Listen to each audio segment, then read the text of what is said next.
J'ai eu pas mal de traumatismes. Et en fait, du coup, ça m'a déclaré inapte sur tout. Bah, la vie m'enlève tout, quelque part, à travers cet accident de parapente. Et je me dis, bah putain, qu'est-ce que je vais faire?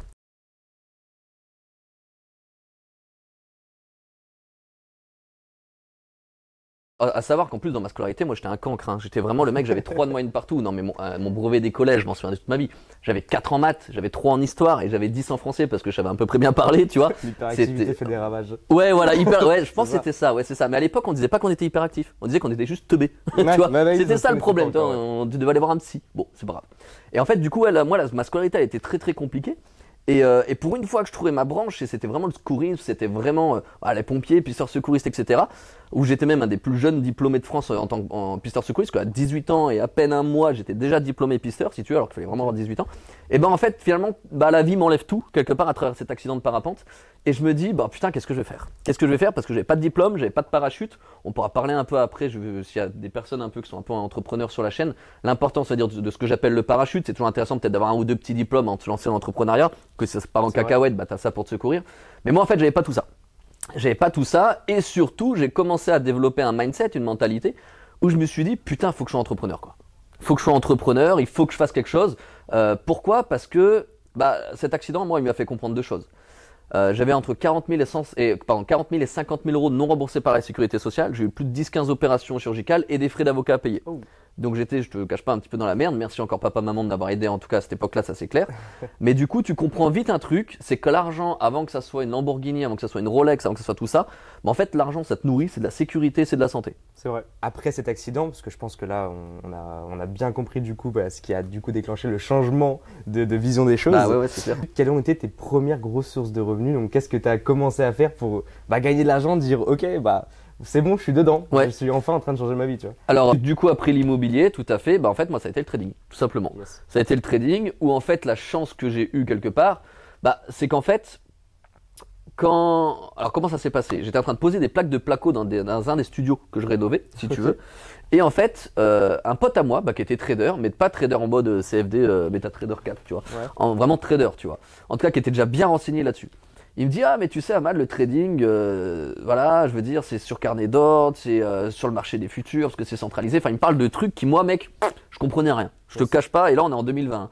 Enfin, 2019, 2020. Ouais. 2019, exactement. Et je comprenais vraiment, vraiment rien du tout de ce qu'il me racontait. Et là, il me met une phrase déclic. Il me dit, ouais, mais tu sais, le capital là, que tu as mis en immobilier, toi, dans tes biens, entre guillemets, tu l'aurais mis justement dans le trading, tu ferais beaucoup plus d'oseille.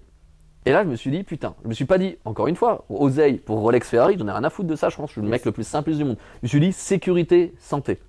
Plus t'as de l'argent, j'en reviens, hein, mais l'argent, ça sert avant tout à te mettre en sécurité et avant tout à avoir une bonne santé. Et en fait, du coup, ce mec-là, il me dit ça, et donc moi, ça me met une petite graine dans la tête, et après, c'est là où tu vas apparaître dans l'histoire. Et du coup, évidemment. Et du coup, en fait, je vais sur YouTube, je vois sur YouTube, je comprends deux trucs sur YouTube, comprends de un que c'est un vrai métier, qu'en fait c'est des statistiques, des probabilités, alors que moi je pensais que c'était de la chance, je pensais que c'était Mais le... 90% des gens pensent ça. Mais oui. C'est vraiment juste de la chance et c'est de la loterie en fait. Et ouais, mais moi je pensais trop ça, je veux dire, casino, machin, je pense, casino trading c'était pareil pour moi, c'était Et exactement. 90% des traders traitent comme si c'était justement du casino. C'est pour ça que 90% perdent. C'est vrai, c'est ça, On les en stats est sont là-dessus. bonnes. Hein. Et donc du coup, je me renseigne un peu sur YouTube, et je comprends deux trucs, de un, c'est un vrai métier, mais de deux, que c'est blindé d'escrocs. Yes. C'est vraiment blindé d'escrocs ce milieu-là. Je veux dire, c'est trop facile de prendre l'argent en essayant de vendre un truc, c'est n'importe quoi. Et les gars, ils sont tous planqués à Dubaï, enfin, c'est vraiment un milieu blindé d'escrocs. Ok. Quoi. Et donc, je me suis dit, bon, si je veux me former entre guillemets sérieusement là-dedans, déjà, à mon avis, je me sens pas du tout de le faire de manière digitale et à distance, alors que l'immobilier, je m'étais formé en ligne à distance. Mais autant là, franchement, je me sentais pas de me faire ça tout seul. Je me suis dit, c'est trop complexe.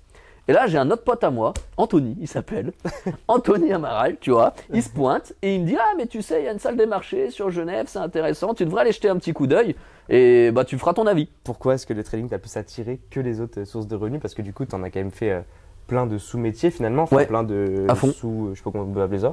Mais il y a le trading, donc le trader, et il y a du coup coach, informateur, etc. Exactement. Donc, En fait, c'est là où après, en fait, t'arrives complètement pour moi à l'intelligence financière. C'est-à-dire qu'en Ok. fait aujourd'hui, on a des étudiants qui se pointent et qui me disent ah mais moi je vais vivre du trading, dans 4 mois je vais être indépendant. Je dis mec, t'as rien compris à la vie. T'as juste rien compris à la vie. De 1, dans 4 mois ça va être un petit peu court. De 2, si tu vas avoir qu'une seule source de revenus, bah, c'est que t'es pas intelligent. En fait, t'es pas intelligent financièrement. Parce que moi je le dis tout le temps, t'es sur une jambe, t'es pas en équilibre, t'es sur 2 jambes, bah, t'es déjà beaucoup plus stable. Yes. Et je pense que la crise du Covid nous l'a complètement prouvé, où tous les restaurateurs qui avaient qu'un restaurant, ou tous pareil, les coachs sportifs, etc., qui étaient que coachs sportifs et qui n'étaient pas dans le digital, qui n'avaient pas multiplié leurs sources de revenus, bah, les mecs, ils ont pris cher. En fait, ils ont vraiment pris cher. Donc déjà, pour moi, c'est de l'intelligence financière de me dire de multiplier plusieurs sources de revenus, bah, encore une fois, pour avoir de la sécurité. Donc je me suis lancé dans le trading. Et après, naturellement, de par les performances, de par les résultats, on m'a proposé justement d'intégrer l'équipe de formateurs. Et pour moi, forcément que j'ai accepté, parce qu'à un moment donné, le trading, c'est une réalité. Trader 30 minutes par jour et faire son argent, ça se fait. C'est complètement possible. Par contre, ça se fait pas tout de suite. Tu passes avant par des jours et des mois et des mois et des mois de pratique, d'entraînement, de stratégie, de probabilité, pour en arriver au stade où oui, trader 30 minutes, 1 heure dans ta journée pour faire ton oseille, tu le fais. Et donc pour moi, me dire, cumuler, alors parce que j'ai aussi une autre société à l'étranger si tu veux, mais cumuler les gars en trading, cumuler l'immobilier, cumuler le job de formateur, etc., m'offre une stabilité financière qui est hyper intéressante en fait, on va pas se mentir la face. C'est-à-dire que là, je suis dans le cadre où finalement, je veux investir auprès d'une banque, j'ai un emploi de salarié, on est d'accord. Je veux lever plus de cash, j'ai mon trading qui me ramène plus de cash. J'ai aussi ma sécurité sur l'aspect immobilier, donc c'est-à-dire qu'en fait, quand je vais voir une banque et qu'on me dit mais il faut déjà être propriétaire de votre résidence principale, c'est déjà le cas. Oui, donc c'est comme ça depuis après le Covid maintenant. Et ouais. Beaucoup de banques demandent à devenir propriétaire. Oui. Alors que dans les premières formations d'immobilier, c'était on moins ça. disait non, en fait, il faut d'abord que tu prennes tu te loques et ensuite tu fais des sous-locs ou tu achètes Exactement. Mais ouais, enfin, ils sont plus stricts. Depuis le Covid. Il y a beaucoup de choses qui ont changé dans l'immobilier depuis le Covid. Enfin, ils ont bien resserré le truc. Et du coup, vu que maintenant tu es devenu coach au Gemma Trade Center, qu'est-ce que tu conseillerais à un débutant qui veut se lancer dans le trading? Parce que je reçois beaucoup de questions parce que des fois, forcément, j'en parle de moi, ma source de revenus coussin, c'est ça forcément. Ouais. Donc, j'ai développé ma stratégie et tout. Et forcément, les jeunes ils me disent, mais du coup, moi aussi, je veux devenir trader et puis je veux faire de l'argent. Mais qu'est-ce que toi, tu conseillerais à un mec justement qui veut se lancer en trading, qui connaît rien? Où est-ce qu'il doit se diriger? Qu'est-ce qu'il doit faire? Comment est-ce qu'il doit penser? Comment tu le définis? Déjà, c'est de se rapprocher le plus du mindset entrepreneur. Ça, c'est clair et net. Parce que moi, je dis souvent, on ne forme pas des traders, on forme plutôt des entrepreneurs. Pourquoi? Parce que finalement, que ce soit dans l'aspect gain, dans l'aspect financier, dans l'aspect mindset, en fait, il faut être capable de faire preuve de résilience, il faut être capable de construire son coussin, il faut être capable d'être raisonnable, d'être pas trop gourmand, enfin, tous les biais psychologiques que tu pourrais trouver dans le trading, mais qu'on retrouve aussi chez un entrepreneur lambda. Je veux dire, un entrepreneur, je sais pas, qui ouvre sa pizzeria et qui se dit tout de suite la première année, j'achète un four à 150 000 balles, enfin, je sais pas à quel prix peut valoir un four, tu vois, mais qui fait des investissements de taré alors qu'il n'a pas encore vendu une pizza, c'est irréalisable, tu vois. Donc, en fait, il faut savoir aussi évoluer un peu comme un entrepreneur au niveau du mindset, à être raisonnable, mais surtout à être réfléchi, mais quand même à passer à l'action. Parce que de toute façon, aujourd'hui, alors ça, je le dirai jamais assez. Aujourd'hui, on est dans un monde où ce sont ceux qui passent à l'action qui ont raison. C'est vrai. C'est-à-dire que, mais regarde, c'était pas le cas il y a 50 ans, je trouve. Il y a 50 ans, c'était celui qui avait la connaissance qui du coup, réussissait sa life. Regarde, je te prends cet exemple-là. Oui, parce que maintenant, les PC ont remplacé cet aspect-là. Et oui, à fond. Avant, tu n'avais pas accès à la connaissance. Tu n'avais pas du tout accès à la connaissance. Donc en fait, ça donnait quoi? Ça donnait que le mec qui avait l'info, il la mettait en place, il embauchait tout de suite, boum, ça explosait son business. Ça pouvait marcher.